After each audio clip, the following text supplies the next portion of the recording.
नमस्कार दोस्तों, मैं हूं नीरज और आप देख रहे हैं सलाम इंडिया न्यूज। गलवान घाटी में हुई झड़प के बाद अब भारत पूरी तरह से चौकन्ना हो गया है। जी हां दोस्तों, चीन को मुंहतोड़ जवाब देने के लिए भारत अब पूरी तरह से तैयार है। बता दें कि एलएसी यानी कि लाइन ऑफ एक्चुअल कंट्रोल पर 35,000 और जवान तैनात होंगे। दोस्तों, चीन की करतूत के लिए उसे सबक सिखाना बेहद जरूरी है। इसीलिए भारत ने चीन को उसकी हद बताने के लिए पूरी तैयारी कर ली है। चीन कोई गुस्ताखी करे उससे पहले ही भारत सीमा पर अपनी मुस्तैदी बढ़ा रहा है, जिससे कि चीन अपने किसी भी नापाक इरादों में कामयाब ना हो पाए। भारत ने लद्दाख में और ज्यादा सैनिक तैनात करने की तैयारी कर ली है। बता दें कि लद्दाख में पहले से ही भारतीय सेना की सबसे बड़ी सैन्य टुकड़ी तैनात है। चीन की सैन्य तैनाती के बाद भारत ने भी सैनिकों की संख्या में इजाफा कर दिया है, लेकिन चीन बातचीत के बाद भी पीछे हटने में आनाकानी कर रहा है, तो ऐसे में भारत उसको करारा जवाब देने की तैयारी में है। दरअसल भारत के इस कदम से 3,488 किलोमीटर लंबी एलएसी पर हालात बदल जाएंगे।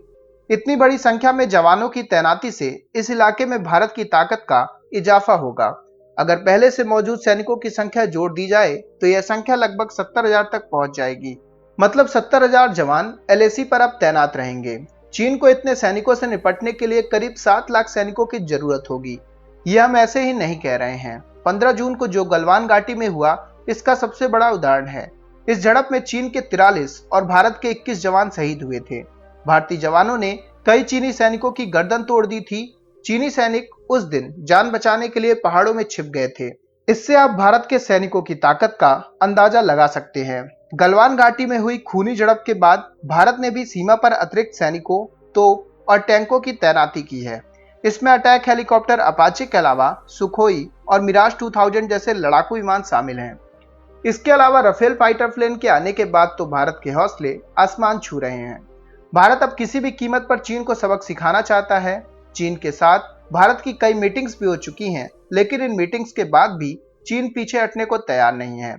कई जगहों पर तो उसने पीछे हटने की बात कही, मगर वो पीछे नहीं हटा। इसको लेकर भारत का धैर्य अब जवाब देने लगा है।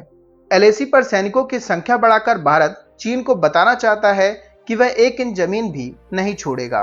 वहीं राफेल के आने के बाद से भारत की ताकत डबल हो गई है। तो दोस्तों, अभी के इस वीडियो में बस इतना ही। तमाम अपडेट्स के लिए आप बने रहिए सलाम इंडिया न्यूज के साथ।